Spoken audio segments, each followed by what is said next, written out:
પાસે આવીશ, કારણ કે જો ગઈકાલનો દિવસ તો બજારમાં થોડોક આશા ભરેલો રહ્યો, કારણ કે નીચલા સ્તરેથી આપણને થોડી ઘણી રિકવરી આવતી જોવા મળે. નિફ્ટીની અંદર, નિફ્ટી બેંકની અંદર, મિડ કેપ સ્મોલ કેપમાં તો જોરદાર રિકવરી ગઈકાલે રહી. થોડાક રિવર્સલના સંકેતો પણ સ્મોલ કેપની અંદર દેખાયા આટલા દિવસના ઘટાડા બાદ. પરંતુ આજે હવે અહીંથી કઈ રીતે ખાસ ધ્યાન રાખવું, કારણ કે જુઓ હજી પણ જે સંકેતો છે, એફઆઈએસની પોઝિશનિંગ છે એ થોડીક અત્યારે આપણને શોર્ટ બાજુના બેરિશ સાઇડને સેન્ટિમેન્ટ આપી રહી છે. હજી પણ આપણને વેચવાલી તેમના દ્વારા ઇન્ડેક્સ ફ્યુચર્સની અંદર કહી દો કે કેશની અંદર કહી દો યથાવત રહેતી જોવા મળી છે. જે પ્રકારે આપણને ઓપ્શન પોઝિશન જોવા મળી રહી છે એમાં પણ કોઈ બહુ મોટા ઉછાળાના સંકેત નથી. ખાસ હવે આજના માટે અહીંયાથી કયા લેવલ્સને આપણે વોચઆઉટ કરીને આગળ જવું જોઈએ? Good morning નીરજભાઈ. ઓવરઓલ જે હિસાબથી આપણે જોઈએ તો ગઈકાલના સેશનમાં તો આપણને જેમ ગેપડાઉન ઓપન થયું ત્યારબાદ આપણે જોયું તો ફર્સ્ટ હાફ એન આવરમાં એનાથી થોડુંક સેલિંગ જોવા મળ્યું, બટ ત્યારબાદ જે બ્રેક લાગતા જોવા મળી ત્યાં એક સ્ટ્રોંગ રિવર્સલ આપણને ઇન્ડેક્સમાં તો ઓછું જોવા મળ્યું, બટ સ્ટોક સ્પેસિફિક ફ્રન્ટ પર સ્ટ્રોંગ રિવર્સલ થતા પણ જોવા મળ્યા છે. હજી આપણે જોઈએ તો ટ્રેન્ડ હજી થોડીક એવી નેગેટિવ જ દેખાડી રહી છે. કરન્ટલી આપણે જોશું તો રેન્જ બાઉન્ડમાં નિફ્ટી ચાલતા પણ જોવા મળે છે. જ્યાં સુધી નિફ્ટી અપસાઇડમાં 26,300 ઉપર સ્પોટ લેવલ પર ક્લોઝિંગ નથી આપતું ત્યાં સુધી માર્કેટની રેન્જ 25,700 થી 26,300 ની રહેવી જોઈએ. કરન્ટલી જે હિસાબથી આપણે જોઈએ તો 50 DMA નો બી જે સપોર્ટ બનતા નથી, નિફ્ટીમાં ડાઉનસાઇડમાં આપણને જોવા મળશે એ 25,650 ના આસપાસ આવતા જોવા મળશે. સો જે હિસાબથી સેટઅપ બનતા પણ જોવા મળશે. મને લાગે છે એનાથી માર્કેટનું સેન્ટિમેન્ટ રેન્જમાં રહી શકે છે. સિલેક્ટિવ સ્ટોક સ્પેસિફિક અહીંયાથી આપણે કરીને ચાલવું જોઈએ અને સ્ટોક અહીંયાથી લોંગ્સમાં સિલેક્શન કરવા જોઈએ. અહીંયાથી જે હિસાબથી આપણે જોઈએ તો અપસાઇડમાં ઇન્ટરડે ફ્રન્ટ પર જે બ્રેકઆઉટ લેવલ આવતા જોવા મળે છે એ આપણે જોશું તો 25,900 છે. 25,900 ઉપર નીકળે છે તો મને લાગે છે ત્યાંથી માઇનર એવું આપણે જોશું તો કોલ રાઇટર્સની પોઝિશન લિક્વિડેટ થતા પણ જોવા મળશે, જ્યાંથી સ્ટ્રેન્થ મળશે આગળને એક પોઝિશન મુવમેન્ટ કરવા માટે. સો મને લાગે છે કરન્ટલી ઇન્ટરડે ફ્રન્ટ પર એનાથી થોડુંક વેઇટ એન્ડ વોચ કરો. જેમ 25,900 ઉપર નીકળે છે ત્યારબાદ લોંગની પોઝિશન ક્રિએટ કર્યું છે.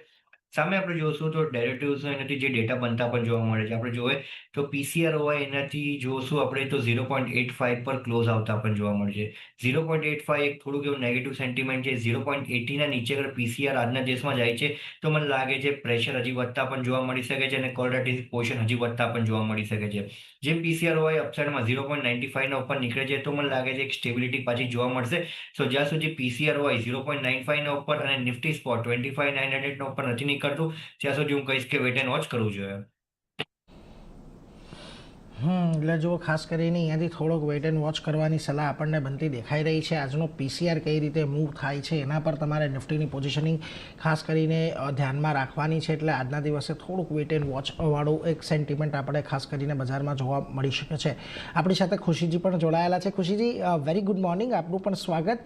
અને આજનો દિવસ હવે જો બજાર માટે એટલા માટે પણ મહત્વનો કે થોડા યુએસ ટ્રેડ ડીલને લઈને શું વાતો ચાલે છે, શું વાતચીત થઈ છે. આજે આમ તો બેઠકનો પહેલો દિવસ છે એટલે આમ તો આવતીકાલે આપણને કદાચ કોઈક નક્કર વાતો સામે આવતી દેખાશે, પરંતુ જો કોઈક સમાચાર આવે છે તો એના પર એક બજારનું રિએક્શન આવશે.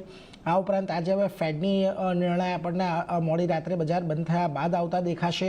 એટલે આ બધા ફેક્ટર્સ ખાસ કરીને અહીંયાથી હવે આપણે ધ્યાનમાં રાખીશું. બીજી તરફ આપણે જોઈએ તો સતત એફઆઈઆઈની વેચવાલી આપણને યથાવત રહેતી જોવા મળી છે. ડિસેમ્બરનો મહિનો આમ પણ થોડોક નર્વસવાળો રહેતો હોય છે એફઆઈઆઈના પોઈન્ટ ઓફ વ્યૂથી. કઈ રીતે હવે અહીંથી તમે ઓવરઓલ એક બજારના સેન્ટિમેન્ટને જોઈ રહ્યા છો? તો ગુડ મોર્નિંગ બધાને. અને જેવી રીતના તમે પણ હમણાં જણાવ્યું નીરજજી કે જેવી રીતના આપણને કન્ટિન્યુઅસલી એફઆઈના તરફથી એક સેલિંગ જોવામાં મળી રહ્યું છે.